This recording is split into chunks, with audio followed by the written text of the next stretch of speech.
Good afternoon, everyone. Today I've got another jump box review for you. So after I did the previous one, I'll put links down below for that little one that I'm currently using on the motorcycles. Actually quite a few companies got a hold of me trying to get me to review their jump starters. And out of all those companies, I picked two. This is one of them here. As you can see by the outside case, it has been bouncing around the Scout for just a little over a year. Yeah, let's just go over it. Now, one of the reasons I decided to pick this one over some of the other ones is this one is very intelligent. It has a lot of really cool modes that the other ones don't really do. So, a couple things. So, standard clamps, but yet it has a very smart, sort of intelligent piece here. We'll go over that in a second. Here is the actual unit itself. Very quite small compared to the carrying case. Actually, and a lot of times this just goes in sort of a truck bag, and I do leave the case behind if I'm switching vehicles a lot. So this has been riding in the van in the last couple road trips. As usual, this is one of the only ones I actually recommend you keeping the manual in here because it does have so many modes. Chances are you're not going to remember exactly how to do it. So keep the manual on this one because it has so many different things that it does. You are able to charge this off of the car, which I absolutely love. You can use the little jumper guy here to power any sort of accessory ports. However, this is the caveat, I couldn't find anything that I could power with these. So I was really hoping I could, as an emergency backup, charge a laptop or something like that they advertise.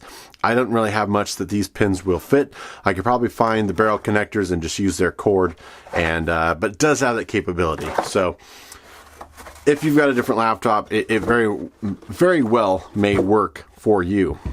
So let's go over some of the things here. So I said it was a smart charger. Now, one of the things with all modern cars, there's so many electronics in it that just standard jump cables work fine. But I actually had a friend last year. He had an older Land Rover and he jumped another car. It wasn't even his car that needed a jump. He was a good Samaritan. He had the jumper cables and something fried a couple of the modules on there. And on his older Land Rover, there's like little modules for everything. So that meant that like the right window didn't work and something else didn't work. Luckily, it still started. It didn't fry that, but he had to go and replace a couple of these little modules all over. So, I don't have to worry about with that with a 1977 International Scout for sure. But again, I'm charging other people's or I'm jumping other people's cars, and I do use these in modern vehicles. So the 2000 Ford Windstar isn't exactly modern, but I do use this in there. Just the other day, I jumped a Ford Expedition. Don't know what year it was, but it was pretty flat. It literally took a couple cycles to get it going. So with that, let's talk about the features. So the screen, I still have the plastic screen protector on there. Standard little, come on, focus. There you go. It uses the same, I think it's called a C2 connector than a lot of the other smaller jump units, which I really like. Immediately you plug this in, it's going to give you the temperature reading out. This is 18 degrees because this is in my car. This is at Celsius, so that's not too bad.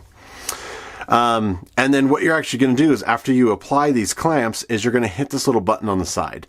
And depending on what you do, it'll either start giving you a countdown of 30 seconds. And within that 30 seconds, you can start your car normally. However, it is super dead. You can either run another cycle, which is what we did the other day with the Ford Expedition. However, if you hold this down for 5 seconds, it'll give you uninterrupted power. One of the things it's also going to do, it's going to detect how much amperage and how much power cranking over that car actually required. So it's not going to overcharge it. It's not going to draw power back into the unit once you're doing it. It's got a lot of, what if you put the power cables on backwards? It's totally possible to do. So it's got a lot of really cool features that way. So it's not going to overcharge. It's not going to undercharge. You got power protection. What else? There's like five different things that this thing does. Again, I recommend keeping the manual with you. Just because it has so many features that you're going to forget. Here's some of the error codes. So like I said, if you're doing overload or overcurrent protection, it'll give you error code 2, if I can talk today. Over voltage protecting. Intelligent detecting of low voltage. That's actually for the main unit. So if you discharge this thing too low, it's not going to tell you that it will let you start it. So very cool. Definitely more than your standard jump. All right, now from the previous video, what you saw was a smaller jumper box that didn't quite have the juice to do the Scout or do the Toyota Land Cruiser in full dead winter with a dead battery. It just didn't have enough power. So this guy, if you're wondering, will jump the Scout. We'll jump into a video of that happening right now.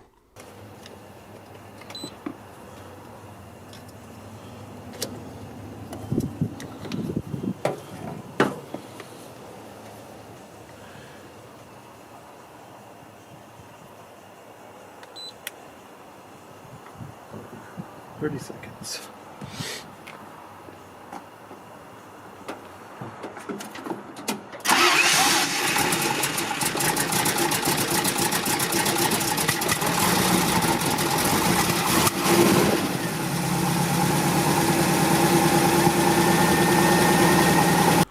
So it definitely has the amperage to do a completely dead battery. When I'm gone on the ship for months at a time, the Scout isn't on a battery tender. I should probably have it on one, but I don't.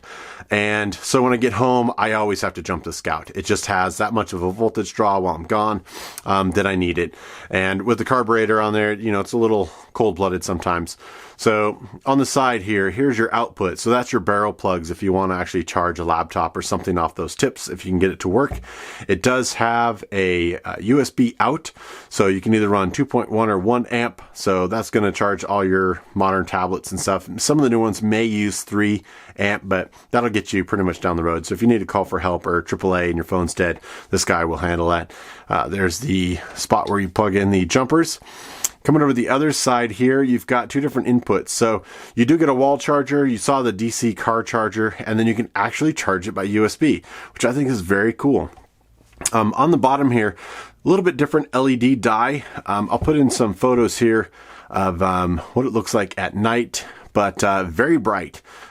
Quite more than enough to actually get to the cables and things like that. But very happy with this guy. If you guys have more of a modern car and you're worried about sort of jumping, there's the capacity of it right now. This is 84. This is after I charged my cell phone, and I also jumped that Ford Expedition. So this has got to go back on the charger to make sure it's full up, and we can use it this winter. But I'll put links down below. It may not be available because some of these companies, they only have small batches, I guess. But last time I looked, it wasn't. I'll still put links down below. I really like this guy. Smart, intelligent for modern cars. This has been Beast with the 1byone jumper box. We'll catch you guys down the road. Hey guys, just want to give you a huge thank you for the continued support that you always give me. We'll be putting out more content as always, everything from the high Arctic down to Antarctica and everywhere in between for our adventures on 2 wheels. We'll catch you down the road. Thanks again, guys.